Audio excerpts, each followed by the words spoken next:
Mark Paul Gosselaar reveals why he fired his mom as a teenager.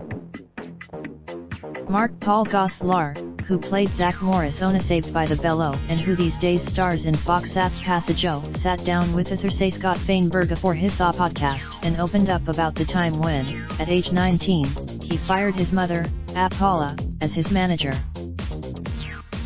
Gosselaar revealed that he noticed that he wasn't getting the same treatment his actor peers were getting from their managers, things like meetings, auditions and strategic opportunities. "There's a fine line between being a manager and being a parent," said Gosselaar, now 45. "You're driving your kid." He added that it was not unusual at that time. You'd.